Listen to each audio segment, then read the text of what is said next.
Habari zenu. Kwanza kabisa naomba nichukue nafasi hii kuwashukuru kwa kuitikia wito wetu huu. Nafikiri mimi sitakuwa na mengi ya kuongea sana, lakini kikubwa namshukuru Ana, nashukuru brand ya Ana Collection kwa ujumla kwa kunipa nafasi hii tena ya kurenew mkataba, na ni mkataba wa muda mrefu.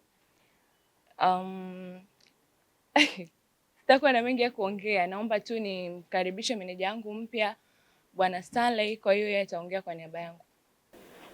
Stanley, karibu. Ndugu waandishi, habari ya asubuhi, habari ya mchana. Kwanza kumshukuru Mungu sana kwa ajili ya siku ya leo tarehe 12 mwezi wa 4, ambayo ni siku ya kipekee kabisa kwa Zai, lakini vile vile tunaenda kushuhudia contract mpya ambayo ataenda kusaini na Ana Collection.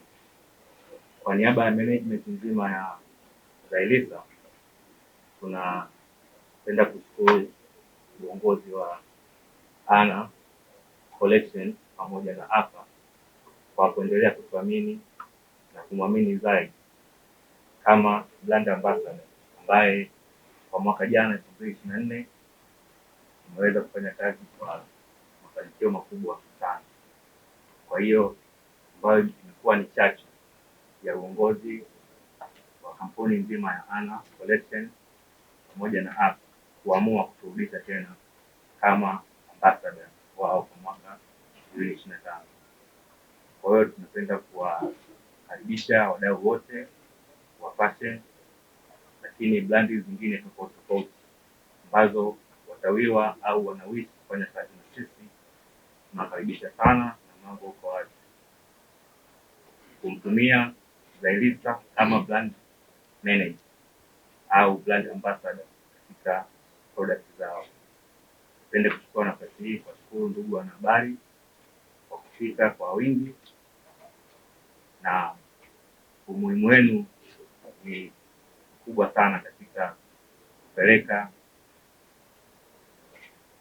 uzuri wa nchi yetu pamoja na kutangaza tamaduni asilia katika nchi yetu, lakini vile vile katika bara zima la Afrika. Tutakwenda na kampeni yetu mpya ambayo itakayosema vazi asili harusini. Nipende kuwashukuru sana. Taishia hapo. Asante sana. Asante sana Stanley. Tunawashukuru sana na asante sana Zai pamoja na Stanley. Karibuni sana kwenye familia ya Ana Collection. Natumai tutaendelea kufanya kazi vizuri kama tulivyokuwa tunafanya, na hata awamu hii tutaendelea kufanya kazi.